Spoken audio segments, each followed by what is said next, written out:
Fala pessoal do Terceira Venda, mais um episódio e hoje eu tô com uma pessoa aqui que conhece de gestão, que conhece de facilities, que conhece de parcerias e vai dar uma aula aqui para nós sobre gestão. Acho que unifica tudo, né, Celso? Mas como trazer novos canais para você que tá já nesse planejamento de 2026 ou deveria estar, conseguir tirar aqui grandes insights para aplicar no seu dia a dia.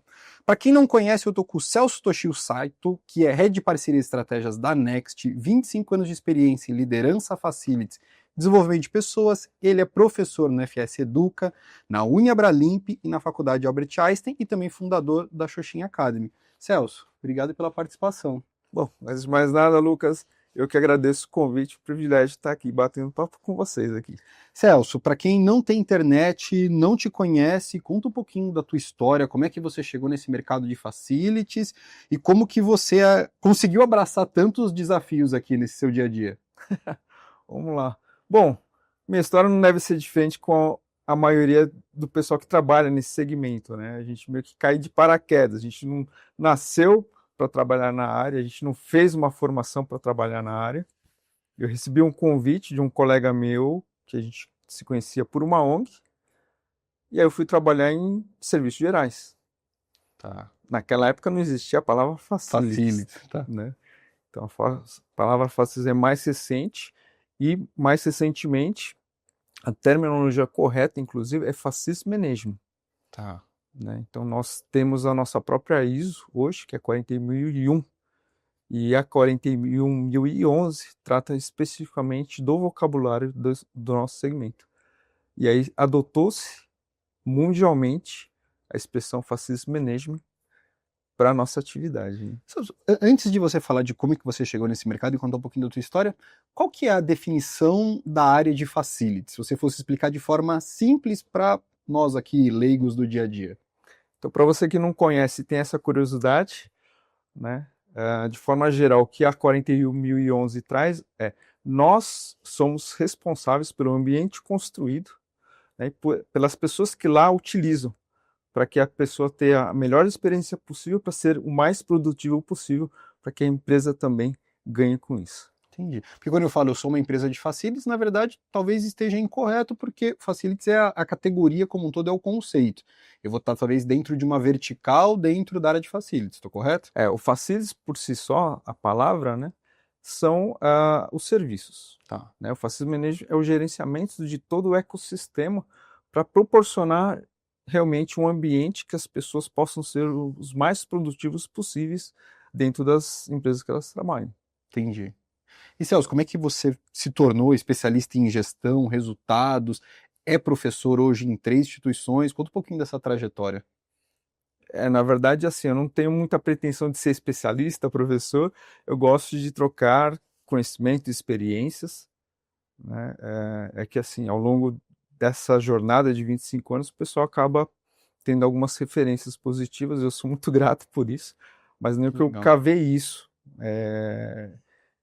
Eu patinei muito, tive muitas cabeçadas ao longo da minha carreira, e para mim um divisor de águas, né, foi quando eu tive a oportunidade de participar de um grupo informal de profissionais de FM, que é o GAS, Grupo de Administração de Serviços.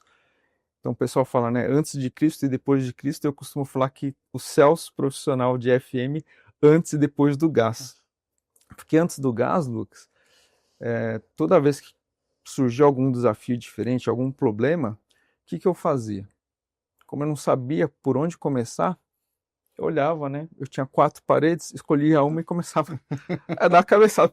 Por onde que eu começo a resolver essa situação? E aí o GAS, né, os colegas, os profissionais que estão há mais tempo nessa atividade, me ensinaram muito.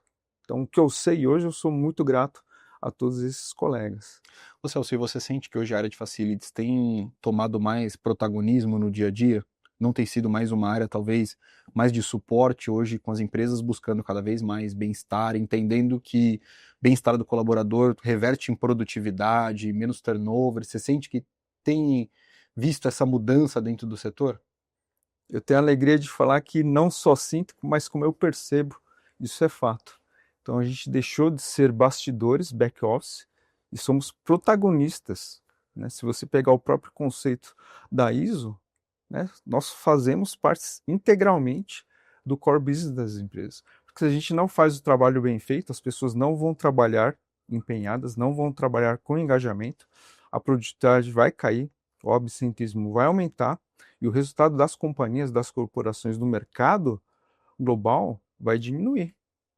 Então, se a gente faz bem, a gente vai contribuir positivamente. Por outro lado, se a gente faz mal, vai contribuir negativamente, né? E duas provas cabais, no meu ponto de vista, do amadurecimento e do fortalecimento, reconhecimento da atividade, é termos uma ISO exclusivamente do nosso mercado, com todo respeito às outras áreas, mas que departamento, que profissão tem a própria ISO? Nós temos Total. 41001. E além disso, né, no mercado brasileiro, hoje nós temos o nosso próprio CBO, Código Brasileiro de Ocupação, que antes não tinha. Então qualquer pessoa que trabalhava nessa área era registrado como auxiliar de serviços gerais, gestão de serviços, qualquer outra nomenclatura, menos facilities. Então, hoje, qualquer profissional que atua nessa atividade pode ser registrado como cargo X de Facilities Management. Legal. Ô Celso, você é fundador da Xoxin Academy. Você ia me dar um spoiler antes aqui da gente começar. O que é Xoxin, o que é a metodologia? Me explica e explica para quem está assistindo aqui. Primeiro, o que é a Xoxin Academy e me explica o que está por trás dessa metodologia. Vamos O lá. conceito, né? Shoshin, né? Eu como descendente de japonês, quando eu fui criar esse conceito, eu fui buscar uma palavra que remetesse essa filosofia. E a expressão Shoshin nada mais é que ter mente de principiante. O que isso significa? Então, se você se permitir acreditar que sempre você vai ter uma oportunidade de aprender algo diferente, você vai conseguir evoluir, né? Diferente de quem sobe na tamanca e se acha ou sabe que sabe tudo sobre tudo, né? Vai perder muitas oportunidades de ter outros aprendizados. Então, o Shoshin resgata essa humildade, eu diria, para continuar aprendendo. Então, a filosofia nada mais é que começar desse princípio. Aceita que você vai ter uma oportunidade de aprender e queira aprender algo diferente. Que legal, que legal. E qual que é o foco da Xoxin Academy, Celso? É ensinar o gestor, o empreendedor? Tem um foco específico e qual que é o tema que é tratado lá dentro? Quando eu idealizei a Xoxin Academy, meu propósito é auxiliar as pessoas a ter primeiro essa percepção, essa autoconsciência, que ela vai ter que aprender coisas diferentes. E aí eu vou fazer um convite para um terceiro convidado para esse nosso bate-papo, Tá. que ele fala o seguinte: não é o mais forte e nem o mais inteligente que vai sobreviver, é o que melhor se adapta às mudanças. Charles Darwin é o nosso terceiro convidado nesse bate-papo. E aí, se eu acredito que a gente só vai sobreviver se a gente se adaptar, né, como que a gente consegue se adaptar melhor? Se a gente aprender coisas diferentes para se adaptar às mudanças que estão acontecendo. Por isso que eu uni as duas coisas e essa é a proposta da Xoxin Legal. Academy. E quando as empresas hoje vão buscar vão buscar o Xoxin Academy, o que você vê como, vamos falar que padrão de demanda? O que faz a pessoa sair dessa zona de conforto ou essa zona de estado de sei tudo para preciso entrar num processo de aprendizado contínuo, Celso? Boa pergunta. Na verdade, eu trabalho muito com provocações. Por natureza, o ser humano, né, não fazendo demérito a ninguém, mas o ser humano, por natureza, tem uma alta resistência à mudança. Sim. Né? Ninguém quer sair da zona de conforto por natureza. E aí, de alguma forma, eu tenho que provocá-la a gente tem uma expressão dentro do FM que é o TBC. Já ouviu falar? Tira a bunda da cadeira? Tirar a bunda da cadeira. Então, meu papel, antes de mais nada, é provocar essa inquietude e sair da inércia. E aí, fazendo esse movimento, né, ela vai se desprender daquela zona de conforto, ela vai se permitir aprender alguma coisa, porque ela vai ter a consciência que isso daí vai ser positivo para ela. Porque se eu ficar falando por falar, quem sou eu para saber mais do que a própria pessoa? Legal. Então, se ela não tiver o interesse de ela querer mudar, não adianta eu falar qualquer coisa que ela não vai querer escutar. Vai entrar por aqui Total, e total, vai sair por aqui. total. E geralmente quem vem mais são os gestores ou os donos das empresas buscando esse auxílio? Na época que eu atuei dentro do Bootcamp, que era a escola de educação, você participou lá dentro do Bootcamp, o que a gente via era que quando a gente tentava atender, seja os gestores, área operacional, até mesmo os diretores talvez um pouco menos, mas se essa demanda não viesse de cima, de abertura de novas possibilidades, de abertura dos processos, de ter essa consciência de melhoria contínua, independente das pessoas embaixo estarem se aprimorando, a empresa se mantinha estática e logo em seguida vinha a frustração. No teu caso, com a Xuxinha Academy, você sente que tem mais tido abertura para os empresários ou para uma parte mais operacional e gestão com a demanda de ganhar mais ou se aperfeiçoar no mercado?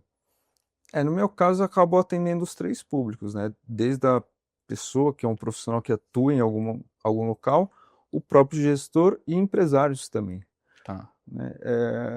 E aí não é o cargo ou a posição da pessoa, mas as pessoas que buscam melhorar alguma coisa, que já tem um pouco de consciência.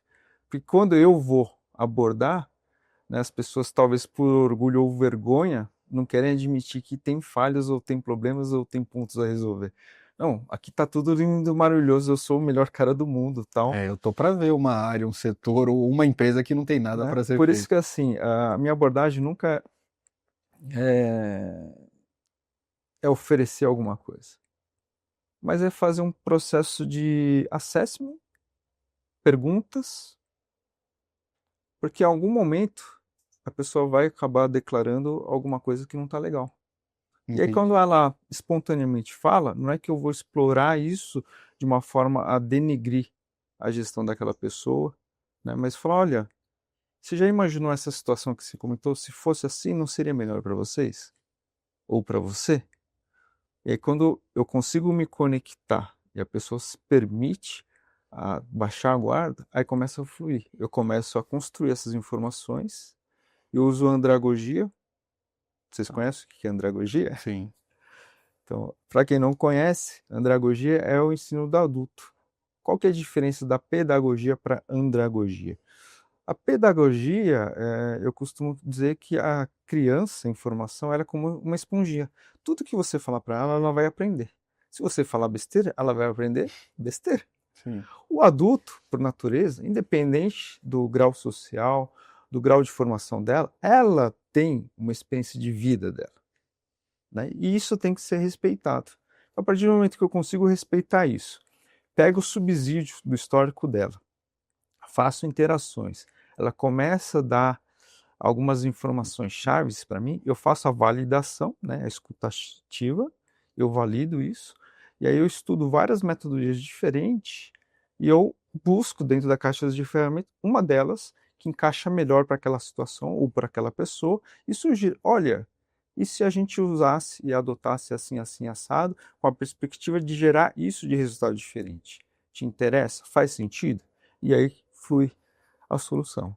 Perfeito. Tem uma máxima no mercado, Celso, que a gente fala que a gente contrata pela parte técnica, mas na maioria das vezes acaba demitindo pela parte comportamental. Exatamente. Você vê que você, na sua visão, enxerga que a maior parte dos desafios profissionais e individuais estão muito mais ligados a questões emocionais ou questões técnicas? Eu concordo com essa máxima, são pessoais, né? Tanto é que tem alguns trabalhos, algumas reuniões que geralmente o gestor reclama, né? Que falta tempo, falta pessoas, ou as pessoas que têm não querem trabalhar, etc. e tal. Eu falo, e aí a Next traz um negócio muito interessante que eu não tinha escutado e eu aprendi com eles. Você ter pessoas certas nas cadeiras certas. Isso é fantástico. E isso eu falava inconscientemente, né, para algumas pessoas, que assim, você reclama de turnover, mas como que é seu processo seletivo? Eu prefiro investir um pouco mais num processo seletivo para gastar menos depois, né, para recontratar. Sim. Ou a pessoa não deu certo e ela, por conta de risco, vai sair e você vai ter que recontratar de qualquer jeito. Porque eu já fui gestor na minha carreira. eu tive que fazer seleção. E o meu processo de seleção, eu brinco que vocês conhecem Tropa de Elite? Sim, sim. Tropa de Elite, qual que era a máxima lá? Pede para sair, É. pede para sair. Então, meu processo de entrevista era pede para não entrar, pede para não entrar.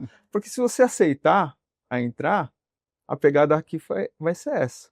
Então, a pessoa entra no espírito já aculturado na pegada que vai ser. Total. Então, quando ela entrar, ela vai entrar jogando. É diferente. E aí, muito interessante, porque eu tive uma oportunidade muito ímpar, eu tive um dia de experiência no Instituto Disney. Caramba. E aí, dentro desse contexto, né, o que eles fazem lá? Geralmente as empresas, quando contratam um colaborador novo, né, os primeiros dias ou primeiras semanas, eles fazem o processo do quê? Do onboarding. Ah, então a cultura da empresa é isso, a gente espera isso de você, as metas. A Disney, ele faz isso durante o processo seletivo. O onboarding é durante o processo seletivo. Por que isso, Lucas? Então, você está participando de um processo. Lucas, você vai querer trabalhar com um sorriso no rosto todo dia? Você vai vestir o uniforme, vai estar bem alinhado, vai ter bem humorado para atender todo mundo aqui? Você gosta de pessoas, eles ficam martelando isso todo o processo seletivo. Por quê?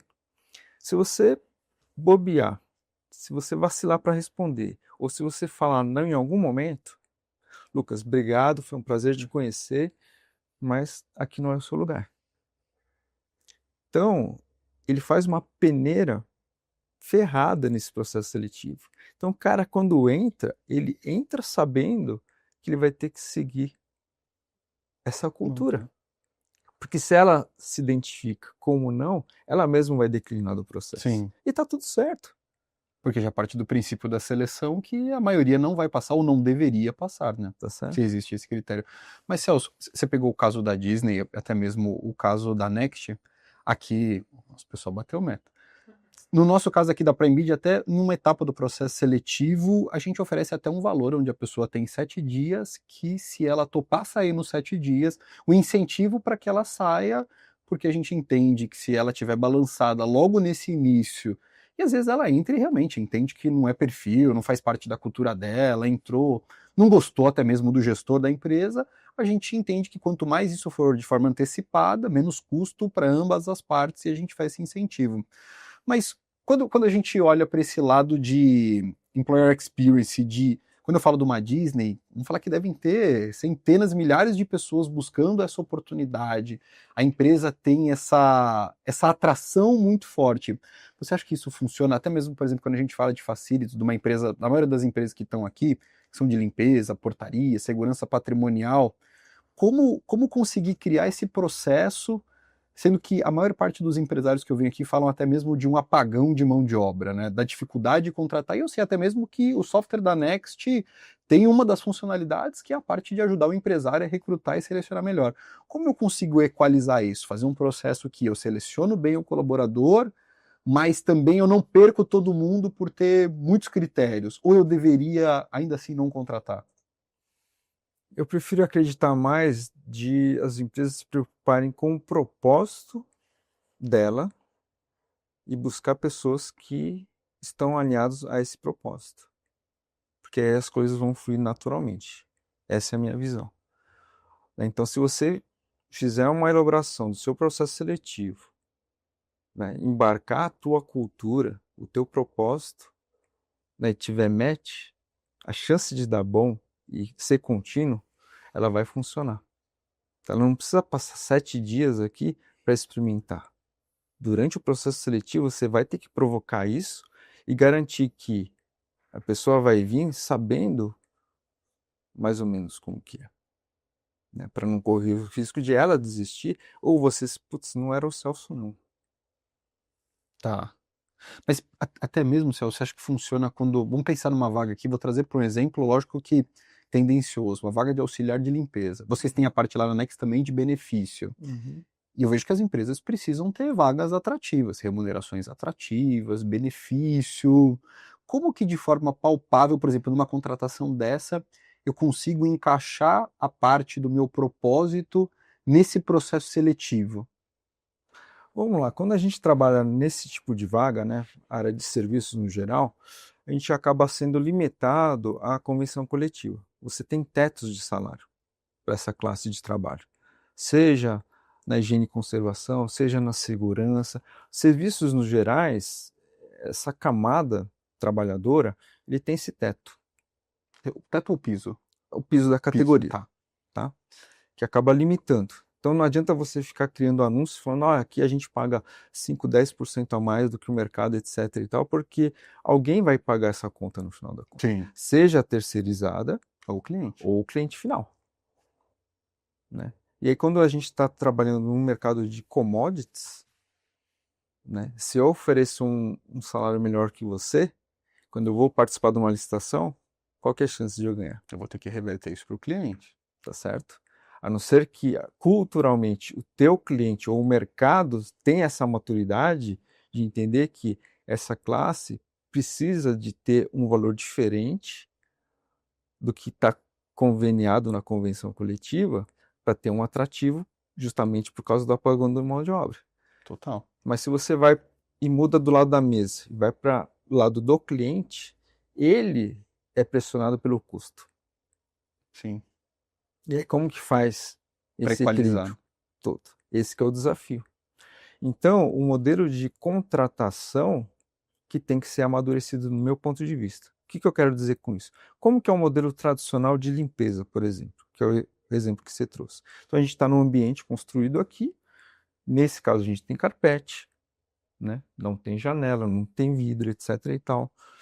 Então, é uma característica de ambiente e tem equipamentos e processos para serem higienizados. Se a gente vai para um outro ambiente, tem outras características e outras demandas. Só que como que é o contrato tradicional? Aqui são X metros quadrados, eu quero uma pessoa para fazer o trabalho. Quem escolhe ainda é o cliente, né? Quantas pessoas querem. Sendo que o correto, no meu ponto de vista, é você avaliar as características desse ambiente e falar, olha, aqui eu tenho X metros quadrados de carpete, eu tenho X de vidro, tem trabalho em altura, não tem trabalho em altura, etc e tal. E aí, abrir para o mercado, que é o expert da atividade, falar, olha, dentro dessa realidade aqui, como que você dimensiona a estrutura para me atender?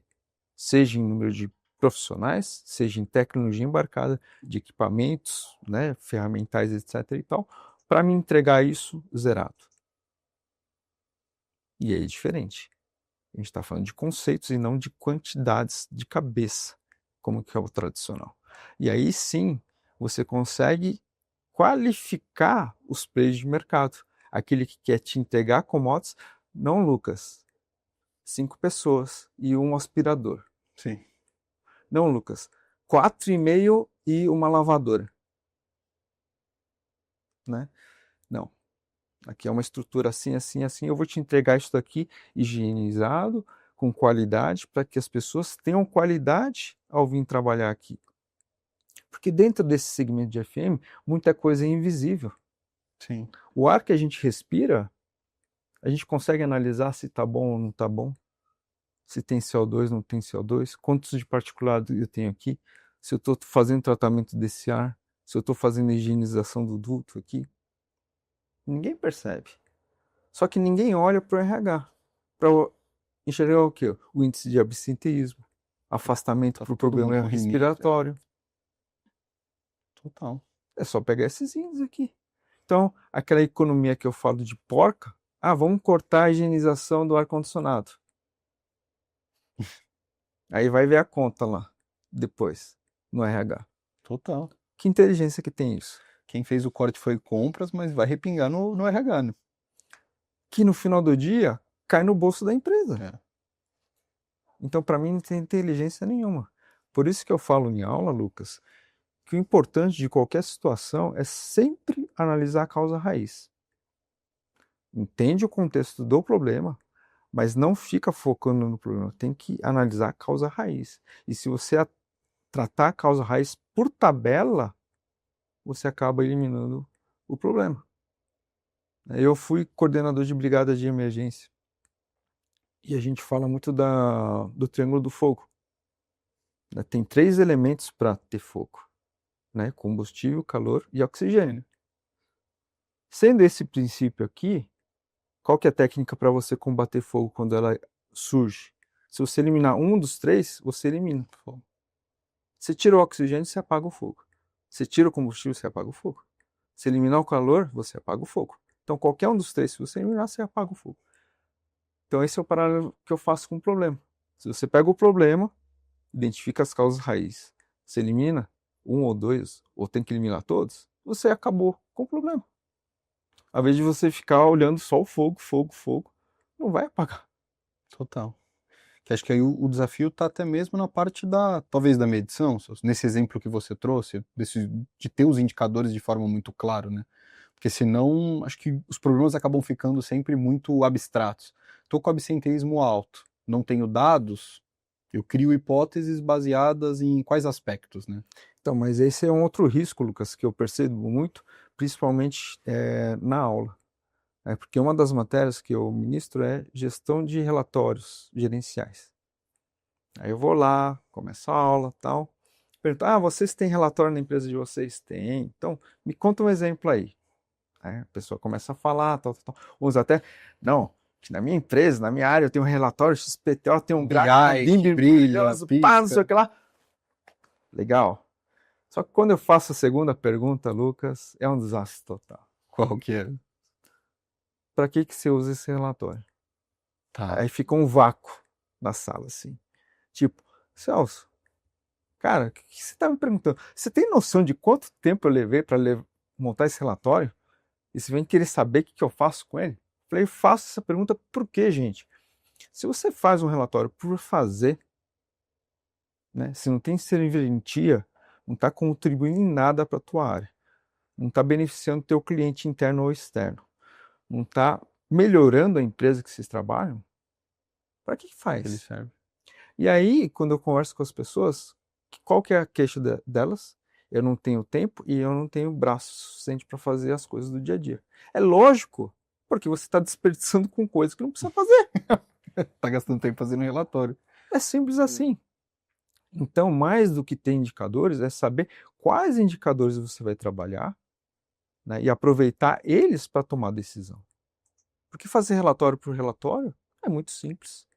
Então, eu fecho essa aula perguntando para os alunos o seguinte: você quer ser lembrado por um maior profissional que faz trocentos mil relatórios dentro da empresa, ou reconhecido como profissional que, por fazer um relatório XPTO, monitorar indicadores XYZ, trouxe um insight para tomar uma decisão, para ajustar a rota e melhorou isso ou aquilo, ou gerou um resultado inclusive financeiro para a empresa.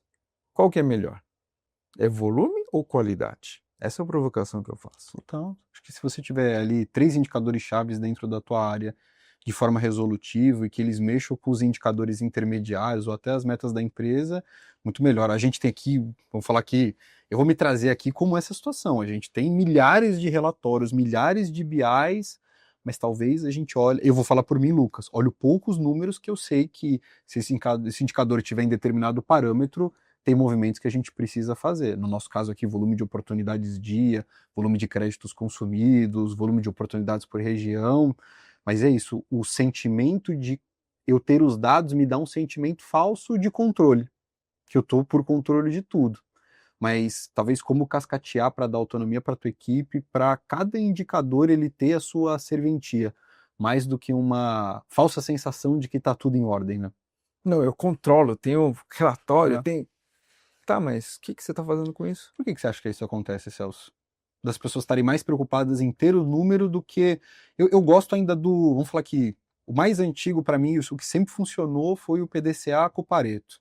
Então, desses todos os meus indicadores, qual que ele vai conseguir ter mais impacto dentro da minha meta e eu vou dedicar dentro dele o que me demandar menos esforço com maior impacto. Sempre foi isso que funcionou e rodar o PDCA para cada um. Mas eu vejo que grande parte das dificuldades, seja do nosso time ou das empresas que a gente conversa, é de rodar isso como um todo.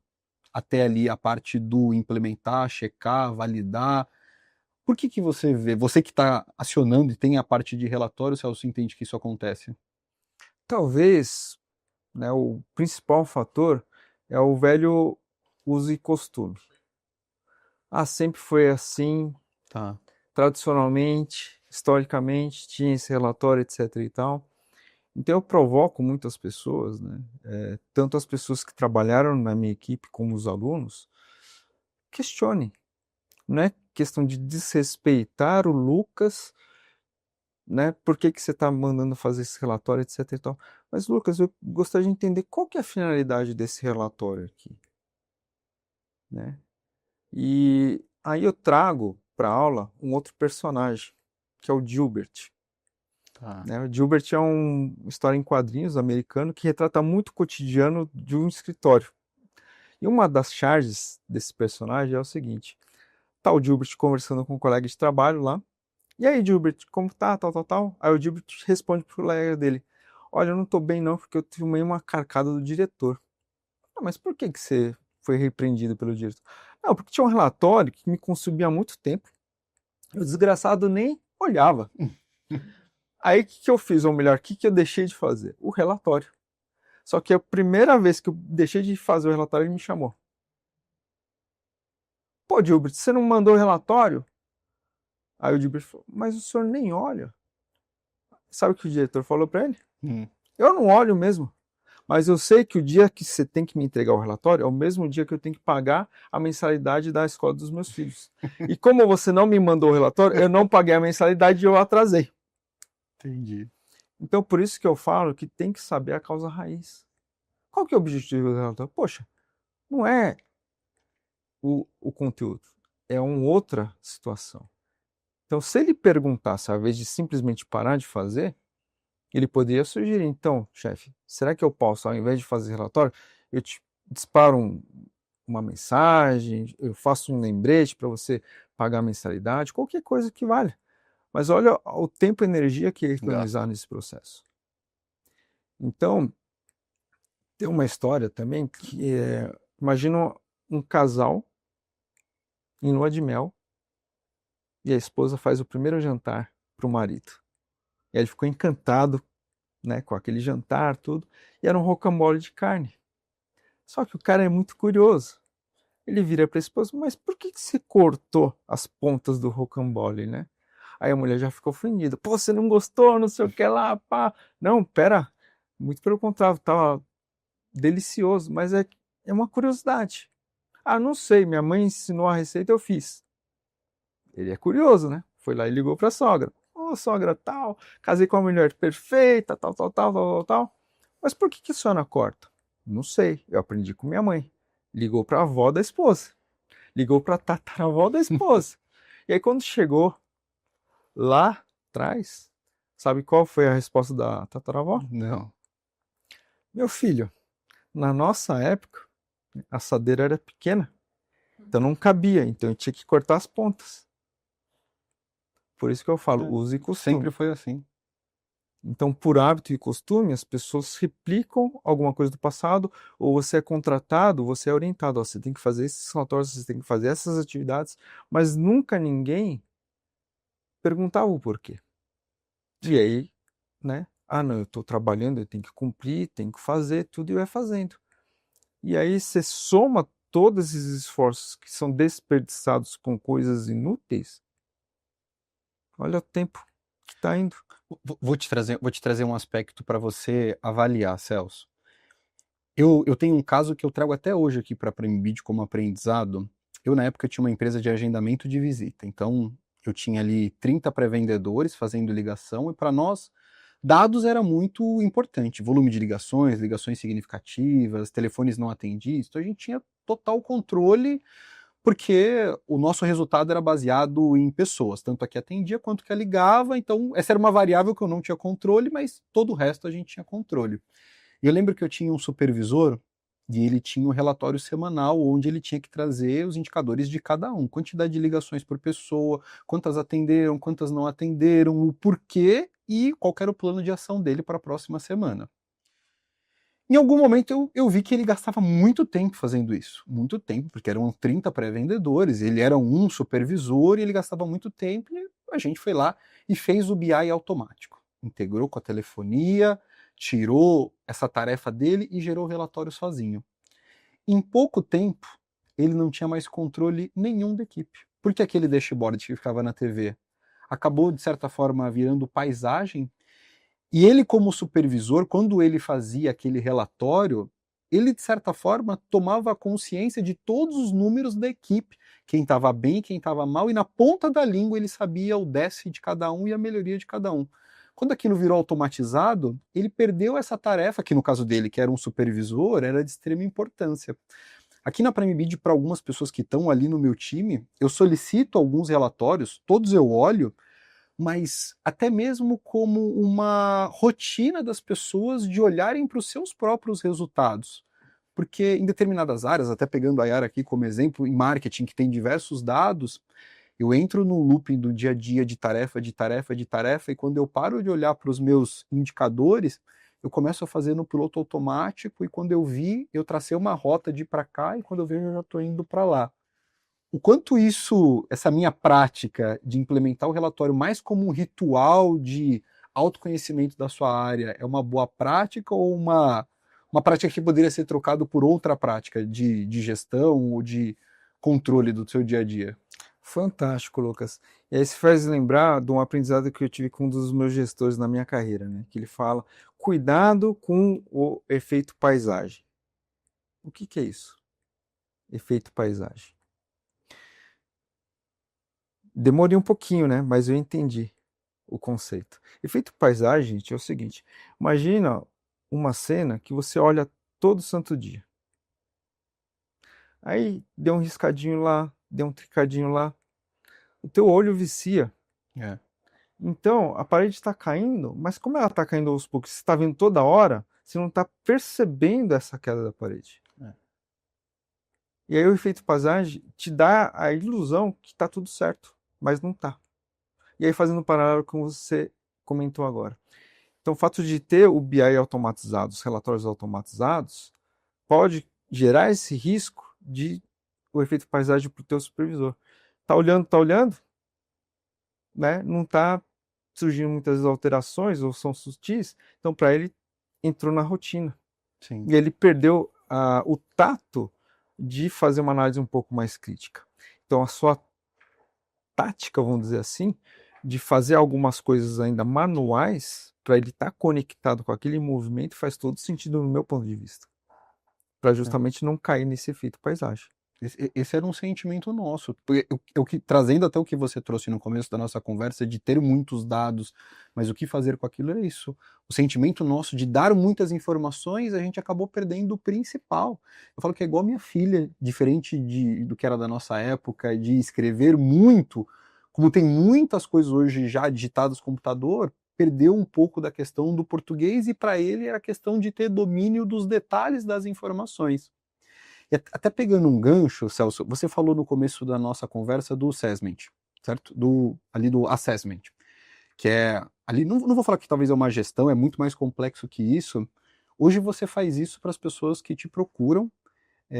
Eu vejo que um desafio nosso aqui, até mesmo da formação de liderança, as pessoas têm habilidades muitas vezes técnicas, elas vão muito bem em determinadas áreas, funções e missões, e em algum momento existe a oportunidade de ela ir para um cargo de liderança, que aí toda aquela zona de conhecimento que ela teve, técnica, de certa forma é quase que subutilizada, e ela tem que aprender todo um conceito novo.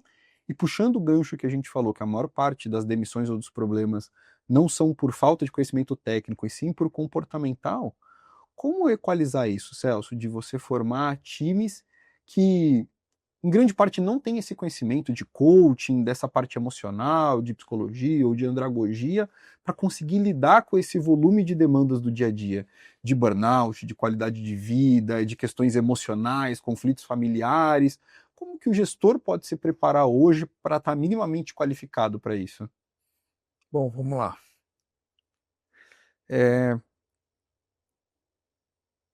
Tem um conceito que eu aprendi no mercado que para mim mudou muita coisa, né? Quem é do mercado corporativo está acostumado com aquelas sopinhas de letras, né? B2B, B2C. E eu conheci o H2H. Depois que eu conheci, eu comecei a adotar. Você já ouviu falar do H2H? Pessoas para pessoas. Human to human, pessoas para pessoas. Então, se culturalmente a empresa adotar o H2H, eu acredito que tudo isso vai fluir de uma forma diferente. Por que isso? Se a gestão é uma gestão humanizada, ela está preocupada com o indivíduo Lucas, que é um ser humano, antes de um número no registro da companhia, né? Eu vou entender quais são as qualidades e os pontos a melhorar do Lucas. Então, ele é um ótimo técnico, performa mais do que qualquer outro dentro da equipe dele. Então, ele merece uma promoção. Só que quantos casos a gente viu de empresas que fizeram esse movimento? Então, perdeu um técnico e deixou de ter um gestor. Sim. Porque o Lucas não tem perfil de liderança. E não tem nada de errado com isso. Mas é um excelente técnico. Por isso que, no mercado, eu entendo que surgiu a carreira em Y. Sim. Ele não precisa crescer numa vertical só. Né? Cria uma jornada diferente. Porque ele tem um perfil técnico e não de liderança. É porque muitas vezes essa necessidade de se tornar líder é menos por vontade de ser líder, mas mais por uma questão de remuneração. Bom, aqui dentro da empresa o cargo que se paga mais é o cargo de gestor, é o cargo de diretor, então é o caminho que eu tenho a trilhar. Você acredita que liderança é perfil, Celso? É perfil, mas eu entendo também que dá para ser trabalhado. Né? Eu me considero um cara democrático. Tá. Né? Então, se você tem um elemento dentro da sua estrutura que está muito maduro, está performando bem, você quer dar o próximo passo na carreira do camarada, é sentar com o camarada, fazer um assessment com ele, entender, né, qual que é, o que ele busca dali para frente. Não, eu gosto de jogar no time técnico. Tal. De repente, né, se ele tiver outra habilidade de preparar a equipe, você não coloca ele como líder, mas você pode colocar ele como um tutor, como um sênior, para trabalhar essa equipe que está começando ou que está lá, né? E ao invés de colocar a liderança. Só que você vai abrir para ele, né? Ó, Celso, tem uma oportunidade aqui, né? Eu gostaria de promover. Mas se sente confortável de ter pessoas abaixo de você? Você quer ter esse desafio? Você quer se desenvolver, etc e tal, né? A compensação é que você vai ter um status, você vai ter um benefício a mais, vai ter um salário, etc e tal.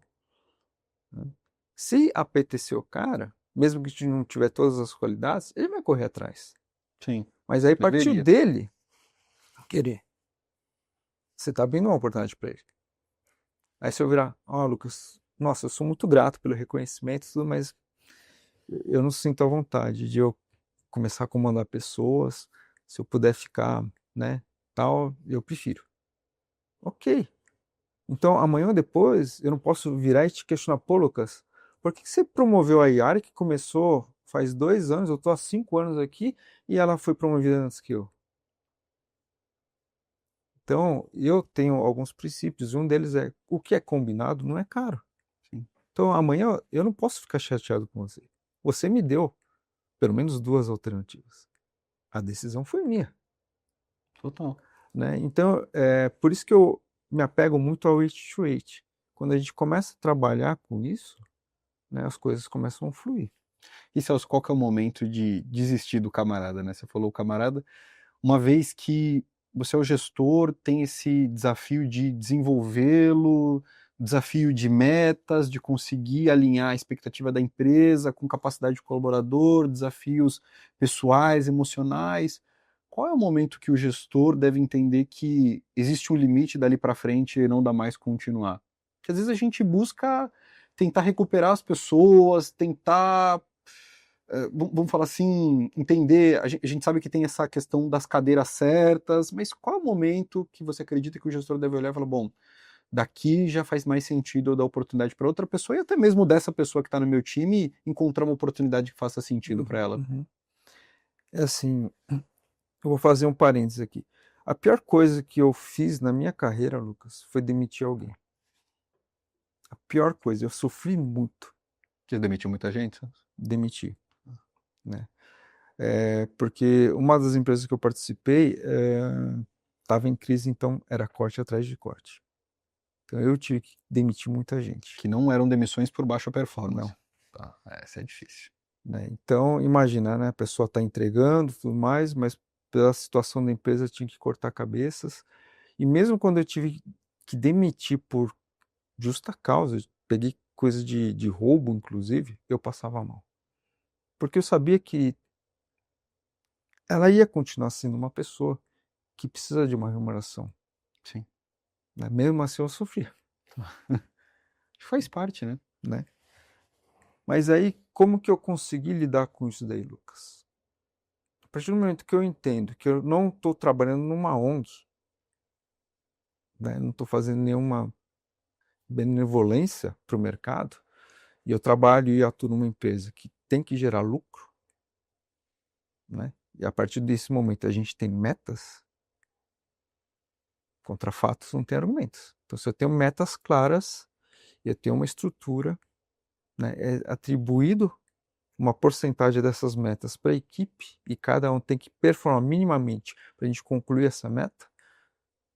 Se uma das peças não está contribuindo com o grupo, aí para mim é o momento que tem que trocar a peça. Ou pior, né? Eu sugeri para cliente meu já trocar pecinhas da equipe dele. Eu sofri muito para fazer isso, mas estava contaminando tanto a estrutura dele e ele não estava percebendo. Eu falei, você está com uma energia negativa aqui, está muito Por tóxico, questão de cultura. né? Que a pessoa está remando contra. Não, mas é que meu pai que contratou, etc e tal. Então, assim, nesse momento eu tenho que ser frio, porque não é filantropia. É um negócio que Sim. tem que gerar resultado. Conversou, explicou, treinou, etc e tal, mas não teve jeito, paciência, Faz parte. né? Tá com dó, tudo bem. Quer adotar, leva, mas assim, aqui eu tenho que gerar lucro. Tá Não tem certo. jeito. Tá certo. Celso, queria aproveitar essa deixa para entender um pouquinho do teu desafio hoje como canal de parcerias da Next. Dentro do mercado de tecnologia, Next está no mercado de tecnologia, está no mercado de recursos humanos, mas dentro do mercado de tecnologia, o canal de parcerias talvez é um dos principais canais que conseguem escalar uma empresa. A gente tem, acho que um dos grandes cases brasileiros até mesmo, que é o da RD Station, com um canal de parcerias de agência, premiação, geração de demanda, um ecossistema completo, todo alinhado a canal de parcerias. Conta um pouco e compartilha um pouco desse desafio seu hoje de desenvolver canais e parceiros na Next. Você apresentou muito bem, viu, Lucas? Porque realmente, de fato, é um desafio para mim. Eu sou muito grato à Next pela oportunidade de convite de estar atuando nessa cadeira de rede de parcerias estratégicas da empresa. Porque eu nunca trabalhei com isso, na verdade. Mas talvez o fato de eu gostar de pessoas, eu gostar de tecnologia, eu gostar de processos, contribui. E como eu tenho um papel associativo, né, e alguns chapéus, então eu já estou aculturado com esse tipo de situação. Então, meu desafio hoje, o Lucas, é estruturar essa cadeira de tal ponto que eu consiga me conectar com entidades relevantes que me aproximem do nosso cliente final. Esse é um braço. O outro braço é eu me conectar com pessoas que tenham ótimas conexões dentro do nosso ICP para gerar negócios. Então, eu costumo falar nas minhas apresentações que dentro da cadeia produtiva, os três stakeholders envolvidos no nosso programa de parcerias, os três ganham. É diferente de bolsa de valores, porque se você ganha, alguém perde. Sim. Aqui não, os três ganham, porque a Next vai ganhar um novo cliente. O Finder nosso, o parceiro de negócio, vai ter a remuneração dela. E o cliente, que é conquistado, ele vai ganhar também porque o nosso trabalho, a gente gera economia para as pessoas. Então eu vou falar uma coisa aqui que eu acho que nem o Marcelo nem o Juliano escutou eu falando. Eu vou correr um risco tremendo aqui, mas eu vou abrir meu coração para vocês, o público do teu canal aqui, Lucas. Tem três palavras dentro do nosso logo: simples, eficiente e justo. Eu, particularmente, não concordo com o justo. Sabe por quê? Por quê? Se nós não somos filantropia, nós cobramos uma mensalidade por ser SaaS, certo? Só que a cada R$ 1 que você me paga de mensalidade, sabe quanto que eu te devolvo em termos de economia? 5 vezes. R$ 37,30. Cada R$ 1, 37? Essa é a média. Caramba. Você acha justo isso? Eu recebo um, te devolvo R$ 36,30? O teu cliente vai falar que é justo, Celso, mas eu concordo, esse ROI é muito alto. Tá? Então foi feito um estudo da base de clientes nossos, das oportunidades que a gente conseguiu identificar de melhoria de processo, de redução de desperdícios, e aí a média, esse é o resultado. Por isso que eu não consigo concordar que é justo, pelo menos pro lado que eu tô, que é a Next. Agora, pro cliente é lindo, maravilhoso. Não é 5 vezes. 37,30. Ô Celso, e o que você enxerga quando a gente fala de canal de parcerias? Eu vejo que grande parte das empresas crescem muito no boca a boca, vamos chamar assim, boca a boca, ou até mesmo canais de indicação. O que é de diferente de um canal de indicação para uma estrutura de parceria? Porque existe muito, olha, se você me indica, eu te dou uma comissão, e fica naquela indicação solta. O que vocês na Next estão fazendo para que esse canal tenha uma maturidade que ele seja relevante no dia a dia da Next? Excelente ponto, Lucas. E esse talvez seja um ponto que está muito bem consolidado, está muito amadurecido dentro do nosso programa de parcerias, que indicação por indicação é mais ou menos simples. E aí eu classifico como lead frio. Então eu vou pegar minha agenda, falar, Lucas, eu conheço esse aqui, estão aqui os contatos. Aí você vai ligar. Qual que é a chance dessa pessoa te atender? Quase que zero. Sim. Por mais que você fale em meu nome. O programa de parcerias da Next eu identificar agentes que efetivamente têm abertura com um potencial cliente nosso, ele vai entrar em contato e vai falar da nossa entrega. Eu nunca fui comercial, Tá. né? Então eu tenho que aprender, eu estou aprendendo sobre pipeline, etc e tal. Agora, como que eu faço gestão de parceiros de negócio, sendo que o camarada não é colaborador meu? E eu não sou gestor comercial. É um desafio maior, porque você não tem uma cobrança direta em cima dele, né? E aí é muito curioso que eu estava apresentando o programa de Finders para uma pessoa que eu identifiquei como potencial parceiro nosso. A pessoa me perguntou, mas quantos leads eu vou ter que gerar para você? Semanalmente, mensalmente, etc e tal. A nossa minuta, para ela ser ativa, sabe quanto que a gente pede para o camarada?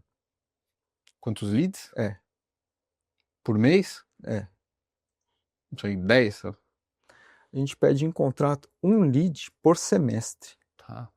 Ou seja, é muito tranquilo, certo? Sim. Aí a pessoa deu uma relaxada. Então tranquilo. Só que, apesar de eu não ser comercial, qual é a provocação que eu fiz para a pessoa? Tá difícil, né? A vida própria do equipamento aqui. Perdão. Imagina. Qual que é a provocação que eu fiz para a pessoa? Apesar de eu nunca ter sido comercial, eu falo para a pessoa, você deve já ter ouvido sobre funil de venda. Então você faz contato com um grupo grande de pessoas, de empresas. Desses contatos você vai conseguir uma quantidade menor de conseguir se apresentar, fazer uma reunião, tomar um café que seja. Dessa quantidade vai dar mais uma funilada. Esse grupo vai pedir uma proposta.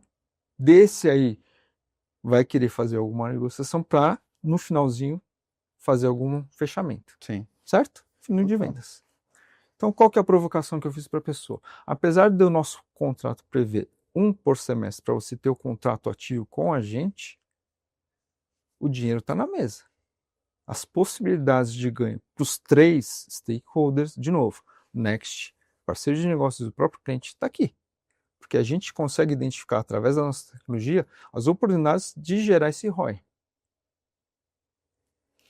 Se você quer ganhar, você vai desenhar a tua meta. Quanto você quer ganhar por negócio fechado ou quanto você quer de recorrência?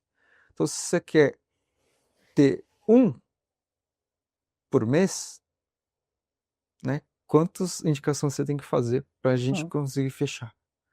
Então não sou eu que vou determinar. Só que eu não posso falar para a pessoa, né? Você não é um colaborador meu, para eu te exigir alguma coisa.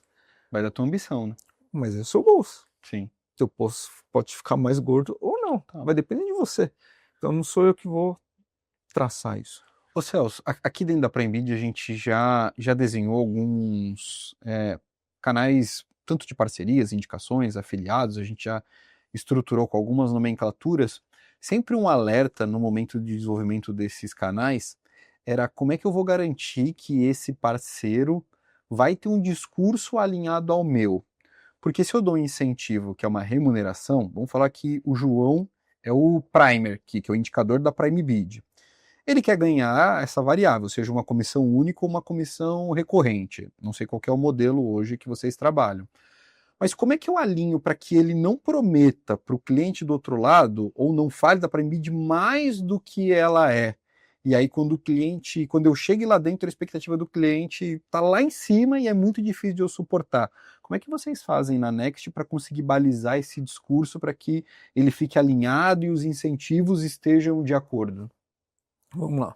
Quando eu faço a apresentação do programa, eu mostro o nosso portfólio, quais são os nossos moldes, quais são os nossos entregáveis, para ele ter noção do que a gente entrega.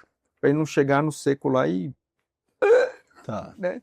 Então ele tem o mínimo de informações possíveis para gerar uma conexão e poder nos apresentar. Tá certo? E aí, a partir do momento que ele consegue gerar esta oportunidade, vai um executivo nosso da Next junto com ele. Entendi. Justamente para evitar esses ruídos, porque é alguém que tem Para na prospecção, então.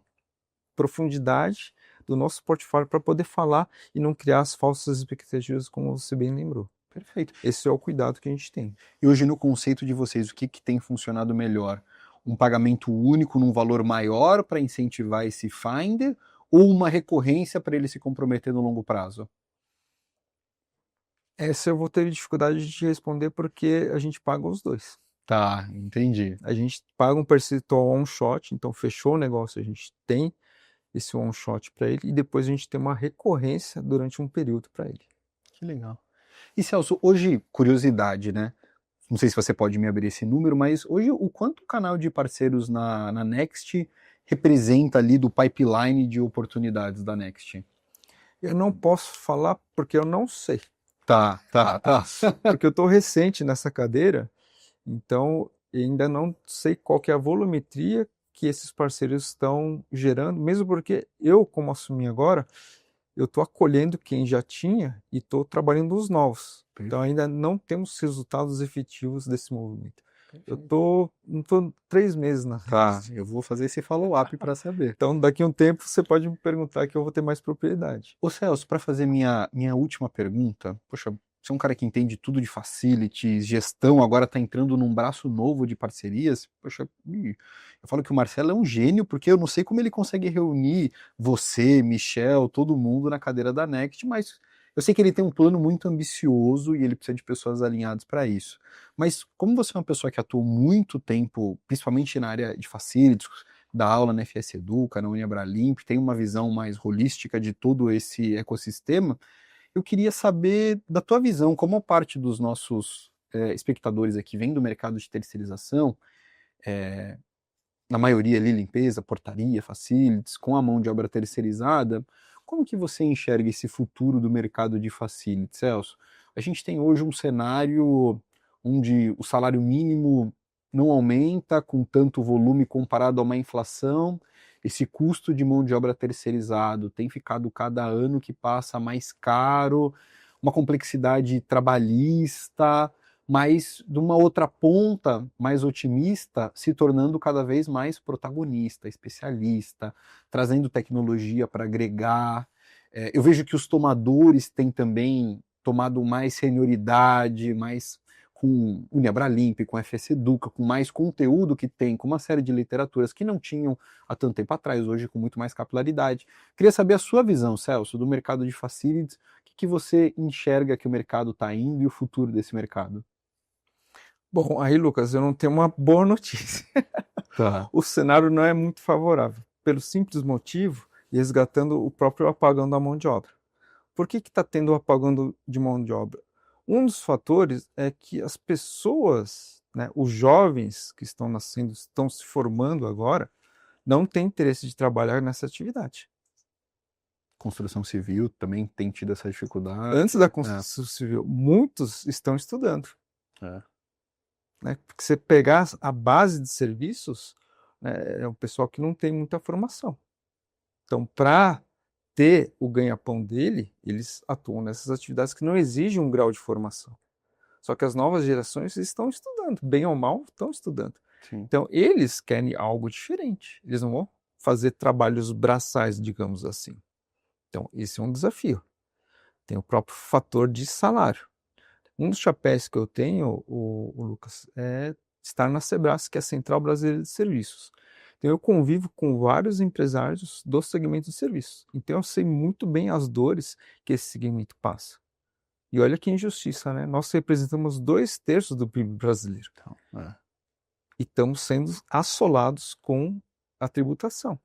total. Nessa que vem agora, de reforma tributária. Fora isso, né, segmento de segurança tem sofrido penalizações canetadas por não estar cobrindo cota de PCDs. Agora, você imagina que você é um potencial cliente e você quer contratar a minha empresa para fazer vigilância para você. Se eu colocar um vigilante deficiente visual, você vai aceitar?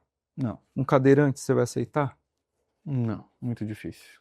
Então, como que o governo quer que eu tenha uma cota de PCDs para atender o mercado se o mercado não quer? Não por preconceito da sua parte, mas não faz sentido. Não, tem uma complexidade. A atividade com a deficiência. Você acaba gerando limitações e comprometendo a segurança, que é o principal do negócio. Sim.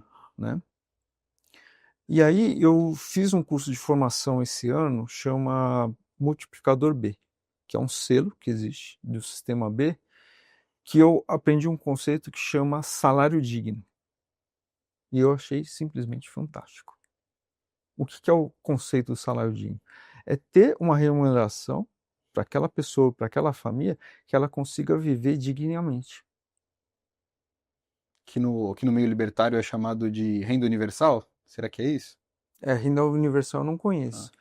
Mas pegando esse gancho do salário digno, né, minha leitura teria que ter um esforço muito grande do mercado e falar para o governo, ao invés de vocês ficarem tributando, criando bolsas de auxílio assistencial, pegar essa verba assistencial, desonera o empresário,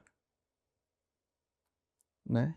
Então, a diminuição da tributação da renda dele com essa tributação, ele vai pegar e suprir com essas bolsas aqui. Porque esse dinheiro ele coloca para cá.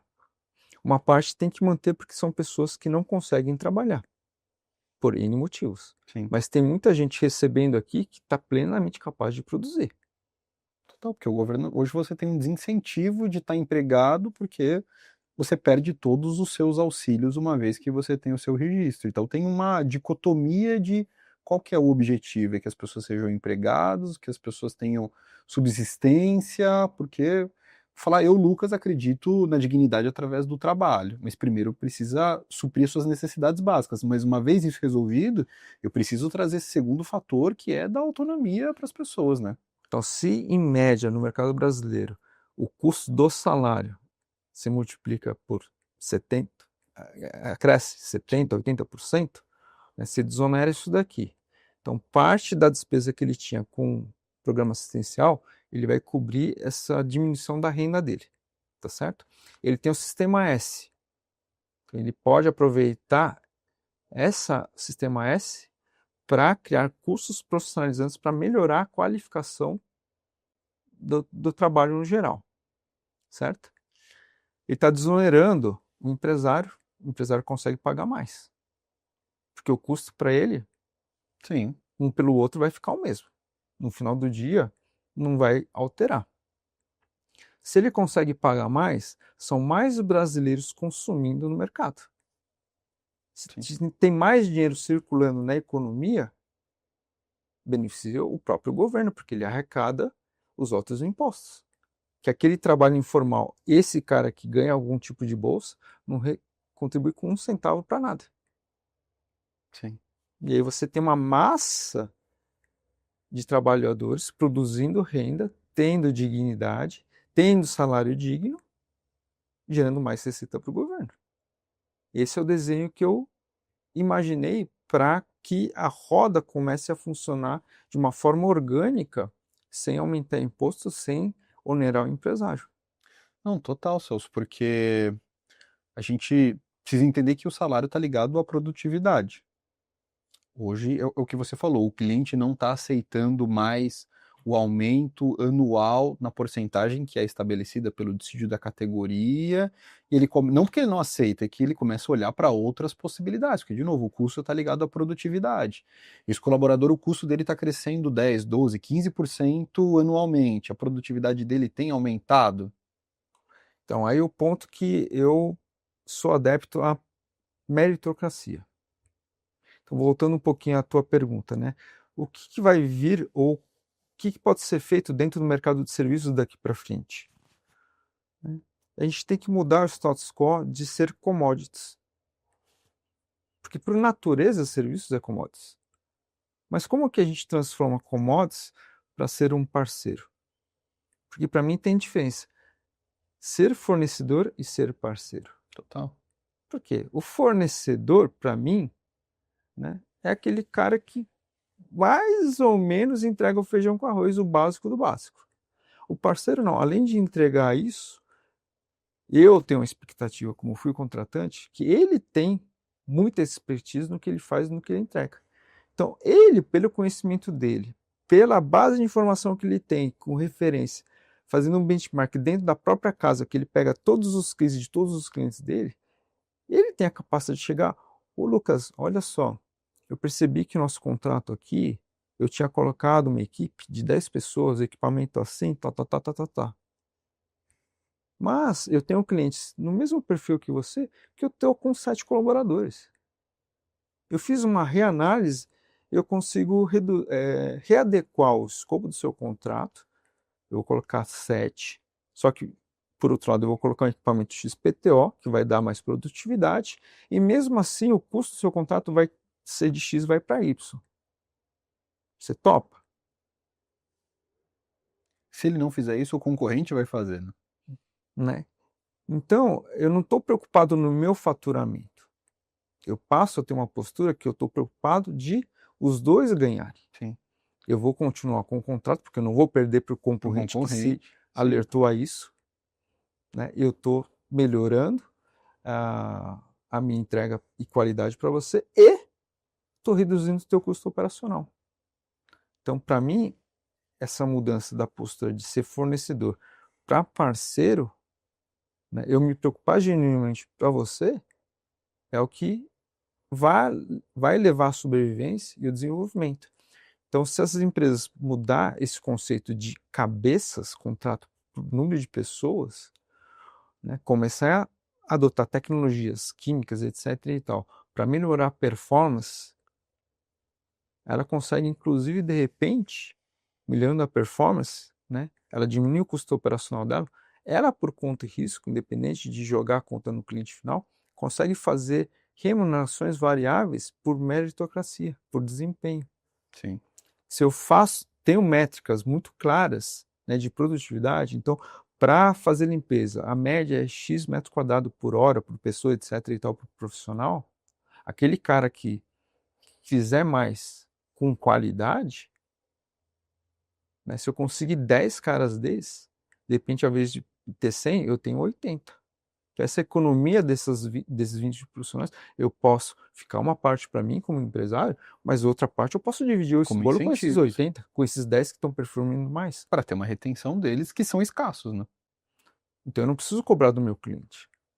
Mas aí vai do cara reestruturar o negócio dele e a mentalidade dele. Total. Que ele é um prestador de serviço.